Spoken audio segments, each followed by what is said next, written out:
السلام عليكم، مساء الخير جميعًا. إن شاء الله يكون اليوم ال11 ال12 أو العاشر على حسب إحنا فين من رمضان دلوقتي. تكونوا كلكم بخير، ويكون المحتوى اللي إحنا بنديه لكم مفيد وقادرين تستفيدوا منه. المرة اللي فاتت اتكلمنا على آآ الإحباط على الstress وأهميته، وإزاي بيقول لنا إزاي نتعامل مع الحاجات الضرورية اللي علينا، اللي تايهة في زحمة الأفكار والحياة والتربية العيال والديون وال. إزاي إحنا نطلّع المهم قدّام ونشتغل عليه، أو الحاجات الأكثر أهمية نطلّعها قدّام نشتغل عليها، فنلاقي الstress اختفى. النهارده معلش حلقة شوية غامقة، لإنها بتتكلم على مشاعر الألم والحزن. وده واحد من المشاعر المهمة جدًا في حياتنا. فواحد يقول لي: "ليه يا يسري الحزن مهم؟ إيه اللي يخلّي الحزن مهم؟" الحزن ده حاجة وحشة جدًا. هنعرف إذا كان دي حاجة وحشة جدًا والّا بتحمل رسالة مهمة جدًا. وده كمان واحد من المشاعر المهمة، لإنه بيقول لنا ليه كلمة ذكاء هنا مهمة، تمام. وطبعًا الكلمة الأصح حتى باللغة العربية هو ذكاء المشاعر مش ذكاء العاطفة، لإن العاطفة أكبر من كده بكتير. لإن إحنا لو فهمنا المشاعر، لو قدرنا نفسّرها من بعض، لو قدرنا نعرف الحزن من الخوف من يعني لو قدرنا نعمل التفرقة دي، هنعرف ناخد الأكشن السليم. المشكلة اللي أنا دايمًا باقابلها لمّا باقعد أتكلم مع ناس أو أعمل coaching لحد، فيقول لي مثلًا أنا غضبان لإني خايف، أصل عندي stress. هو مدخّل مدخّل الحاجات كلّها في بعض، فمش قادر يا حرام يتصرّف. لكن لمّا بنفسّرهم ولمّا بيوصل إنه خايف أو عنده stress أو عنده ده، لإن كل واحدة إشارة مختلفة. طبعًا ممكن يتبنوا على بعض، وده اللي في الآخر بيعمل اكتئاب. لكن حتى لمّا بيتبنوا على بعض بنقدر نعرف إيه اللي عامل إيه، اللي عامل إيه. زي في الحلقة بتاعة الstress قُلت لك ممكن واحد يكون عنده خوف في حاجة عمّالة تقرّب منه، فهو خايف، خايف، خايف، لكن ما بيستعدش، ما بيستعدش، ما بيستعدش، ومش لاقي حاجة يستعد بيها. ففي وسط الزحمة دي الحكاية دي اختفت، لإنه مش عارف يا حرام يعمل إيه، فبقت عاملة له stress شديد. فلمّا يكتب يلاقيه هيطلّعها، يعمل plan يشتغل، فالstress يروح، لكن يبقى الخوف اللي هو اللي لسه الخطة ما اشتغلتش وهاوصل لإيه وأعمل إيه. طيب، الحزن بقى، الحزن بيحصل إمتى؟ وليه واحد مهم وليه الناس بتتلخبط فيه؟ الحزن بيحصل عند الفقد. فكّروا كده شوية، الحزن بيحصل إمتى؟ عند الفقد. لمّا بنفقد بالذات أشخاص. في ناس هتقول لك لمّا تفقد فلوس أو عند الفقد بشكل عام، لكن لأ، الحزن عند فقد الأشخاص، يعني موتهم. وما بيحصلش غير بس في الموت.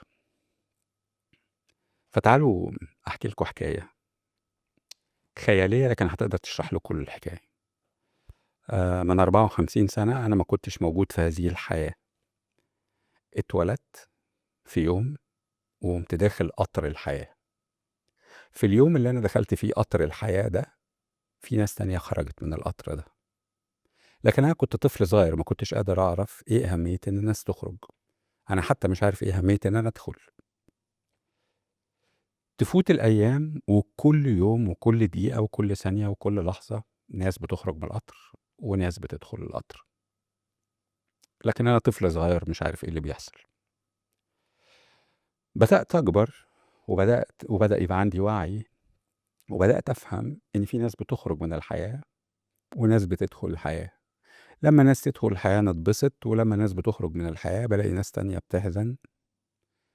أكيد الموت حاجة وحشة، بس أنا مش قادر أفهمه، مش قادر أحسه، لأنه ما كانش قريب مني، ما كانش مفهوم.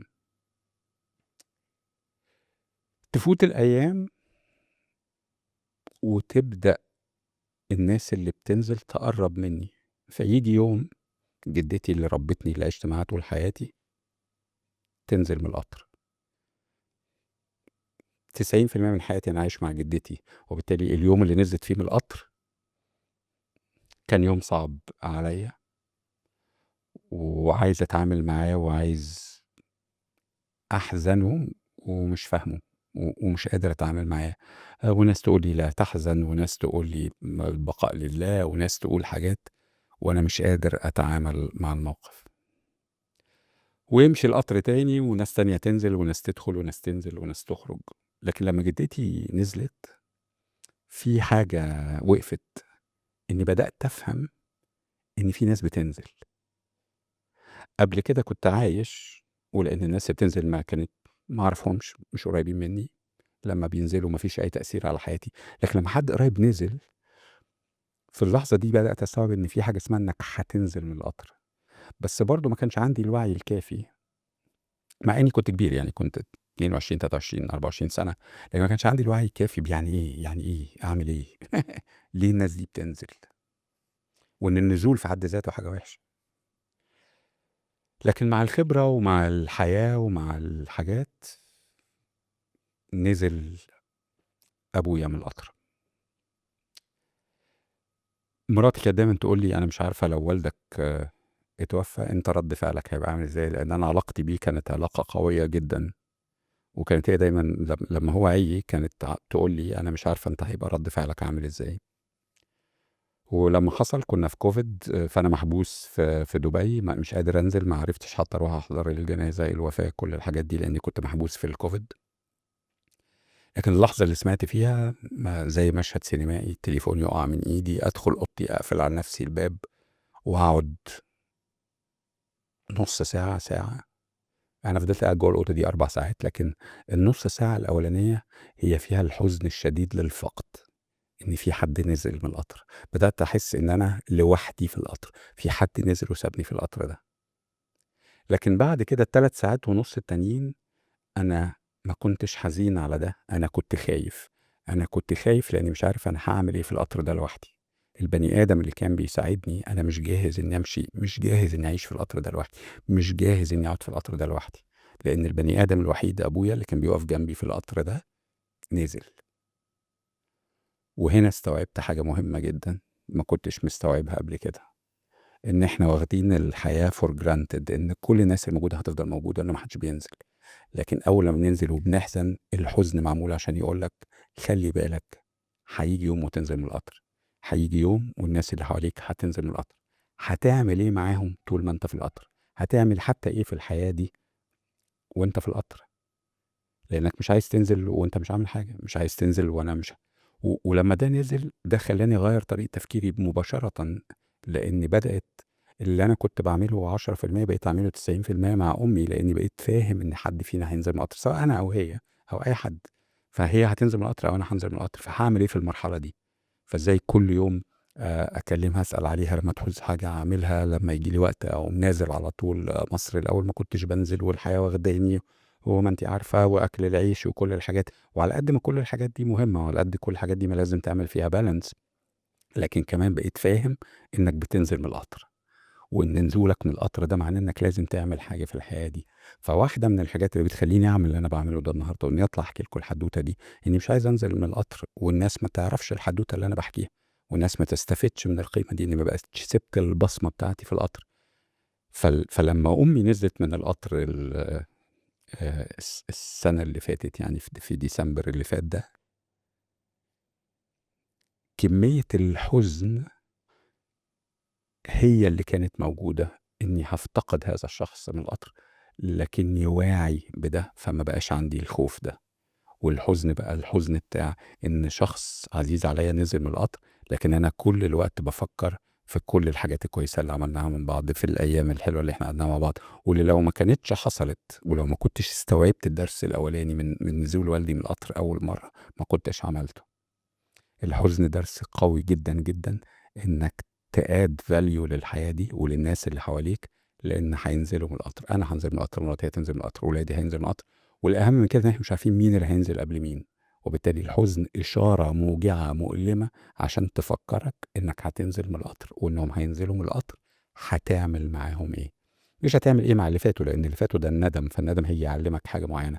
الاهم من كده انك تتعلم اللي جاي، انك تعرف ان في نزول من القطر، وبالتالي هتستعد ازاي، او مش هتستعد ازاي، هتاد فاليو ازاي، هتعمل قيمة ازاي للناس اللي معاك في القطر ورحلتك اللي في القطر.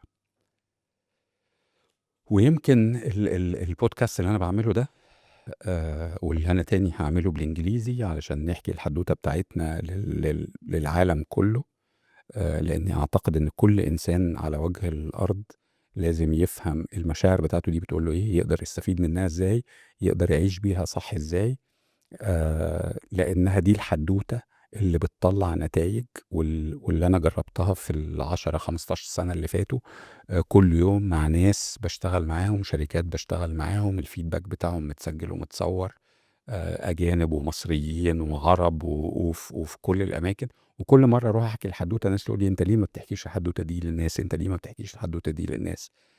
فبيتهيأ لي ده الوقت اللي لازم نحكي فيه الحدوتة دي عشان الناس تتعلّمها. الحزن، عشان كده الناس بتسميه ألم، الحزن مؤلم، الحزن موجع، لكن الهدف من الألم ده، الهدف من الوجع ده، إنك تفضل طول الوقت فاكر إنك جوّه قطر وإنك هتنزل من القطر، وإن الناس اللي حواليك هتنزل من القطر، فأنت هتقدّم value حقيقية زي للناس دي. آمم، أنا آسف إن الحلقة دي ضلمة شوية، dark شوية، لكن المشاعر الحزن مهمة جدًا لحياتنا، مهمة جدًا للناس اللي حوالينا. أنت في وسط الزحمة دي بتعمل إيه لولادك؟ معاهم مش ليهم، لإن ليهم ده المشغولية اللي طول الوقت، لكن أنت بتadd value إزاي ليهم؟ بتadd value لمراتك، لعيالك، للناس. أنا لمّا اتعلمت الدرس ده بدأت أوعى لده، والوعي هو أول الحدوتة، مش لازم تبقى قدرت تعمل كل الحاجات مرّة واحدة، أنا عارف إن أنا لسه عندي حاجات كتيرة أوي عايز أعملها. بدأت بالحاجات بتاعة الأول بدأت بالحاجات بتاعة أمي، وبعدين بدأت بالحاجات بتاعة المجتمع، وبعدين لمّا هاركّز أكتر في المجتمع هيتبقى عندي وقت فاضي أكتر، فاشتغل فيه مع مراتي وولادي والحاجات التانية اللي أنا عايز أقدّم فيها value قبل ما أنزل من القطر. آآ أرجو إن تكون حلقة الحزن دي كانت مفيدة. اكتبوا لي في التعليقات استفدتوا منها إيه، شُفتوها إزاي. لو عندكم أسئلة عن الحزن لو سمحتوا اكتبوها لي، وأنا أوعدكم إن أنا هارُد عليها، وزي ما اتفقنا إن أنا هاحاول أعمل live أرُد فيه على الأسئلة بتاعتكم، لإن الحلقات دي إحنا بنعملها بسرعة وعشان نلحق ننزّلها في رمضان، هي متسجلة، لكن هنعمل لايفات كتيرة بطُرق مختلفة، سواء لايف على اليوتيوب، أو هنعمل events وtraining ونعزمكم تيجوا. فلو سمحتوا حطوا التعليقات بتاعتكم. ما تنسوش الناس، لو أنتم عاجبكم لحد دلوقتي، يعني يمكن ما كنتش باقول موضوع الجرس والحاجات دي في الأول، لإني كنت عايز أتأكد الناس معجبة ومبسوطة باللي إحنا بنعمله.